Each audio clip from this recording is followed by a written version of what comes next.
Brennan here, aka The Gut Whisperer. What's going on? I want to share a really cool video. Some of you know this content, some of you may not, and I'm almost certain the vast majority of my community here don't have a full comprehension of the following content.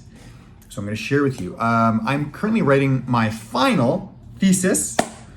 I'm really trying to plow through it. Oh my God, it's so hard. I figure I got maybe one more month, and then I graduate. I can't wait. It's been a long time. Anyways, I digress. I want to talk to you about nightshades and lectins. And in this, just this one paragraph, I'm referencing 3 different published studies, but I'm only going to be talking about one particular resource. I'm going to read verbatim what I've written just because it is a little bit more technical and I have to be technical in this. So in addition to tomatoes, potatoes, eggplants, peppers, and goji berries, and even paprika, among other plant sources, these nightshades contain plant chemicals. In the plant kingdom, they are known as Solanaceae family. High levels of lectins are found in the present class. That's some of them that I just listed. They are plant immune system, as well as they act as protective mechanisms, protecting them from being eaten by their predators. Lectins are also carbohydrate binding proteins that have been found to both cause and even worsen diseases among those who have autoimmune conditions. And then this is where I reference this book. This book is The Plant Paradox by Dr. Stephen Gundry. Through the works of Dr. Stephen Gundry, he's reported the vast improvements among thousands of patients who've removed nightshades from their diet to better manage varying health conditions. Now, some of these phytochemicals can do some serious damage, such as solanine. It is a glycocolloid toxin to both humans and animals.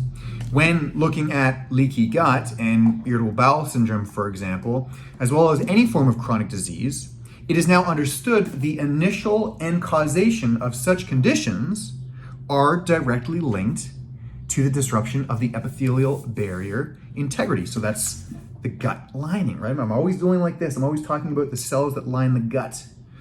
So solanine and chacoquinine are 2 glycocolloids found naturally in potatoes, eggplants, peppers, goji berries, and can permeabilize cholesterol-containing membranes and, get this, compromise the epithelial barrier integrity.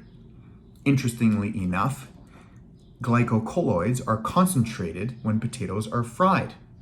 And it's really no surprise that the increasing rate of irritable bowel disease and other digestive conditions, especially in my world, are on the rise in countries who have the highest intake of potatoes and fried potatoes. So the point of the matter is, there's going to be a lot of contrasting opinions. Some people say, do not eat lectins. Other people say, eat lectins. I am on the side right now, especially doing so much research, that we really should try to limit our lectin consumption and foods that are high in lectins and foods that are low in lectins. Here's the thing, and I talk about this in the introduction of my thesis. Plants don't want to die. Nothing wants to die. And as a result, plants have developed these protective mechanisms to protect them from being eaten by their predators and their prey and so forth.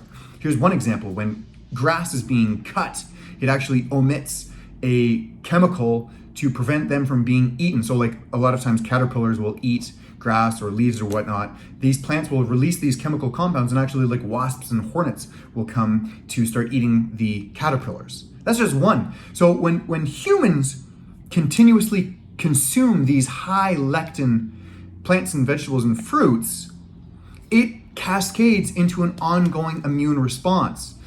And over time, the immune response becomes weakened. And in actuality, there's something called molecular mimicry, and the immune system starts